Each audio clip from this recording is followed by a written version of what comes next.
আজকে যারা বেশ কিছুদিন ধরে বিজেপি করতো তারা আজকে আমাদের মামাটি মানুষের সরকারের উন্নয়ন সামিল হতে আজকে আমাদের তৃণমূল কংগ্রেসে যোগদান করলেন।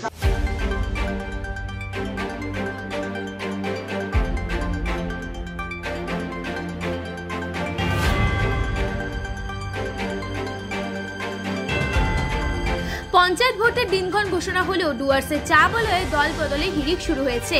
একদিকে বিজেপি যেমন শক্ত ঘাঁটি ধরে রাখতে মরিয়া, তেমনি শাসক দল তৃণমূল কংগ্রেস পঞ্চায়েত নির্বাচনে ভালো ফল করতে লাগাতার কর্মসূচি নিয়েছে। জেলায় নবগঠিত ক্রান্তি ব্লক কর্মসূচির নিরিখে অনেকটা এগিয়ে তৃণমূল, কেননা ক্রান্তি ব্লকে তৃণমূল কংগ্রেসের লাগাতার যোগদান চলছে।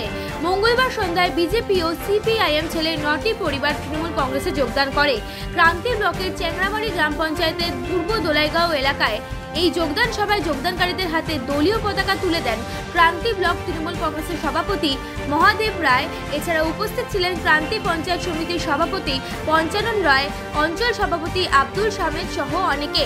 ক্রান্তি ব্লক তৃণমূল কংগ্রেসের সভাপতি মহাদেব রায় এ বিষয়ে বলেন, আমাদের ক্রান্তি ব্লকের অধীনে 6টি অঞ্চল মমতা বন্দ্যোপাধ্যায়ের উন্নয়নে অনুপ্রাণিত হয়ে প্রতিনিয়ত তৃণমূল কংগ্রেসে যোগদান চলছে। যেভাবে যোগদানের হিড়িক পড়েছে তাতে পঞ্চায়েত নির্বাচনে বিরোধীদের দেখা পাওয়া যাবে না।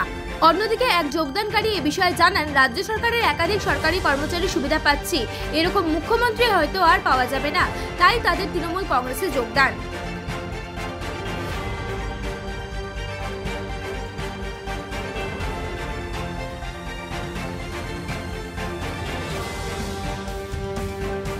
কারণ মমতা ব্যানার্জি যে উন্নয়নগুলো করছে এই উন্নয়নের মধ্যে লিপ্ত আমরা নিজেই মুই, কারণ মোর মেয়ে 5টা কন্যাশ্রী, রূপশ্রী এবং মুই কৃষক ভাতা, কৃষক বন্ধু এগুলা পায়া থাকো। এই জন্য মোর মন চাষে যে এরকম মন্ত্রী আর জীবনে হবে না, তবে এই পার্টিতে যোগদান দেওয়ার জন্য খুব আগ্রহী এবং যোগদান করলাম।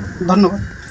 আজকে আমাদের ক্রান্তি ব্লকের চেংমারি অঞ্চলের 202 নম্বর বুথের আজকে যারা বেশ কিছুদিন ধরে বিজেপি করতো তারা আজকে আমাদের মামাটি মানুষের সরকারের উন্নয়ন সামিল হতে আজকে আমাদের তৃণমূল কংগ্রেসে যোগদান করলেন।